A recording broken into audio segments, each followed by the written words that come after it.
So, good morning tanatong tanan, no? Especially ang mga ato ang mga followers sa Facebook page nato, no? Niabot na ko no 1.8 thousand.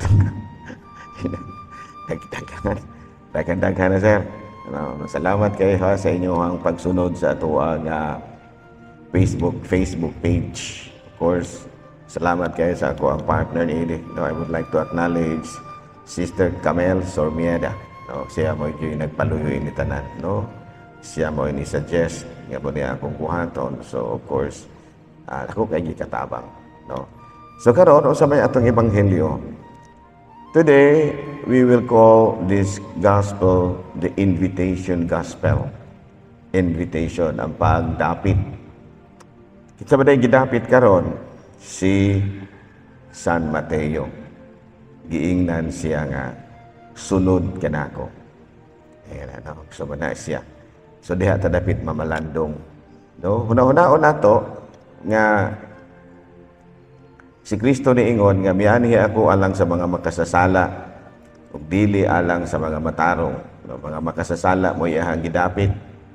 No, iyahang gianhigian ang rason sa iyang pag-anhi sa kalibutan aron alang sa mga makasasala aron pagbago. Sa ato pa makaingon kita nga kini si San Mateo makasasala pud di ini. Kaya nga naman giimbitar man. Ano? So, doon naman ginaingon nga oras gihapon ug musimba ta. May mga tao din nanimba. Wa man gihapon lagi na mga bago na kinaya, mga makasasala man gihapon. Ayun yan. Usag dira. Mao bitaw nang nanimba kay mga makasasala na. Di ba, no? Mao bitaw nang gitawag sa Ginoo kay mga makasasala na. Tama si San Mateo. Gitawag si San Mateo. Ako makasasala ko, gitawag mo sa Ginoo aron ko magpare. Kamu tanan. Do not be self-righteous. Kitang tanan. Basta gitawagan ni kas Ginoo si Sir. Ako, kita tanan. Basta tawgon gani kas Ginoo, usab-buti na. Makasasala ka. Makasasala ka mo nang gitawag ka, mo na ituyo ni Kristo aron magbago ka. So muna nga, today we will reflect on some points in our lives nga makaingon tang gitawag man ko sa Ginoo. Kung gitawag man jud kas Ginoo, di ba? So, what are the particular events in your lives nga gitawag kas Ginoo? Wala nga kabalo? Tong diha tikaw.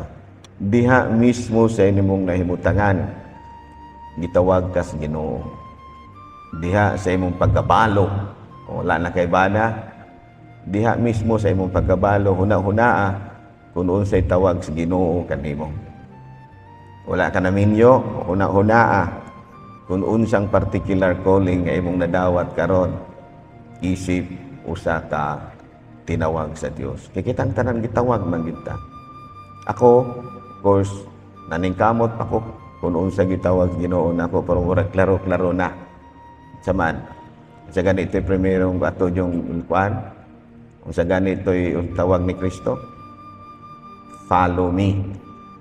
Sunda ko.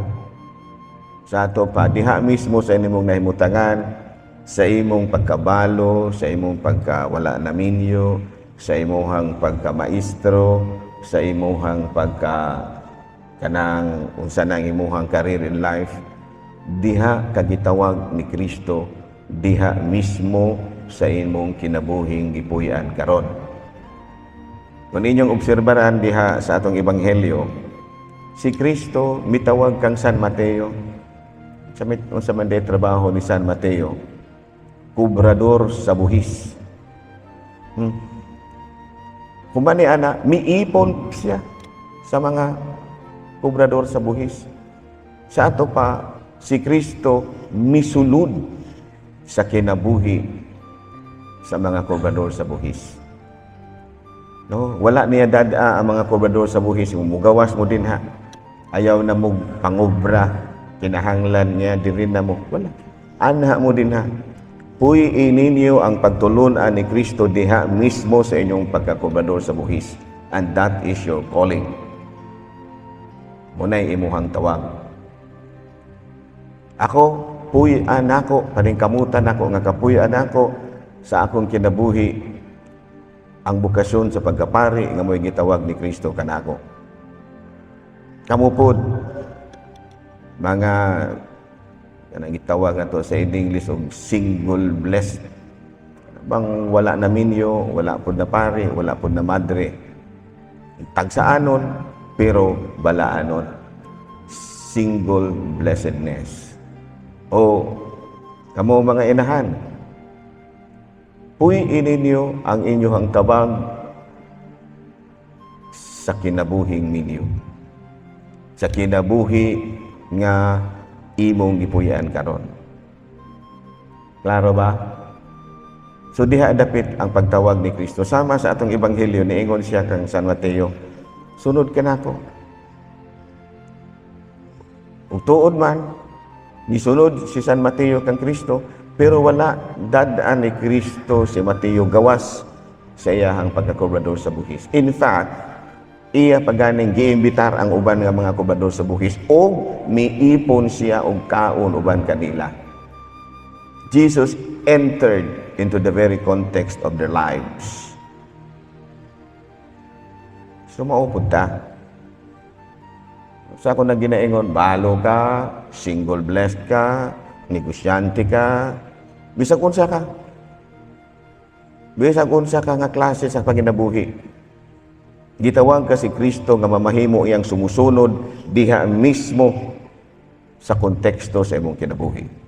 In the very context of your life. Dili maayo nga sa simbahan ra ka Dios nun. Dili maayo nga sa simbahan ra ka Dios nun. Dad-ana sa imuhang pamilya ang imong pagka-Dios nun. Dad-ana sa mismong imuhang trabahuan ang imong pagka-Diyos nun. Klaro ba? Ha?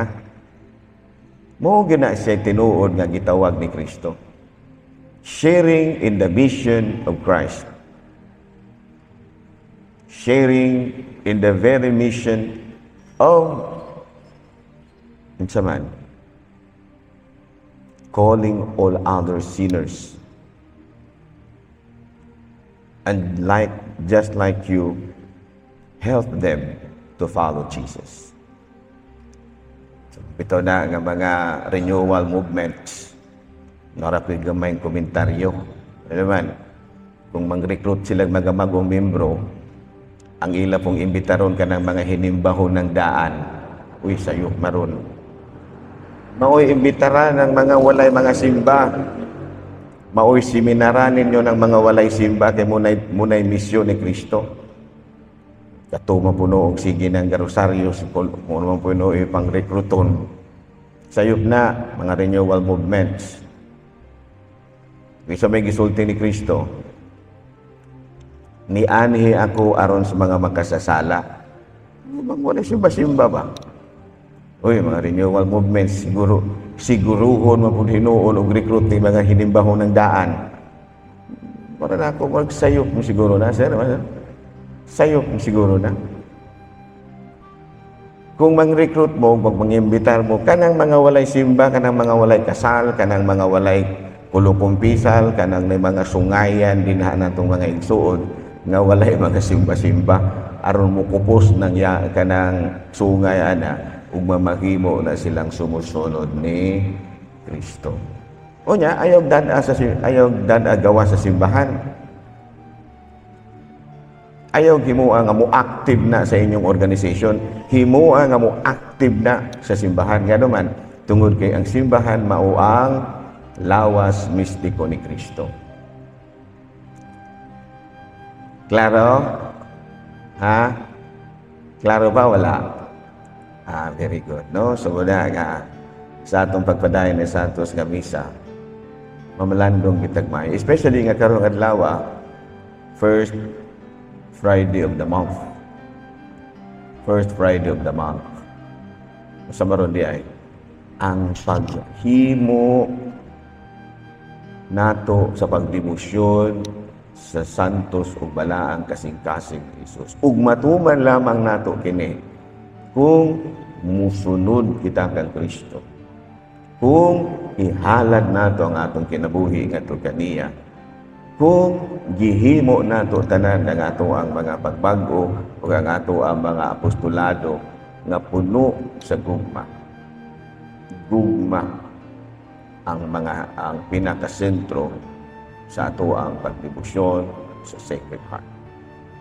So mga kaigsuonan, sa tupad padayon ni Santos Camisa, malandong tagmaayo, pangayoon nato sa Dios nga ta paningkamot kita nga kapuy-an gid nato sa atong kinabuhi ang mga pagtulunan ni Kristo ug mahimo kining paagi nato sa pagpakirelasyon sa atong isig kaingon ilabi na gayud sa atong Ginoo. Manindog balik.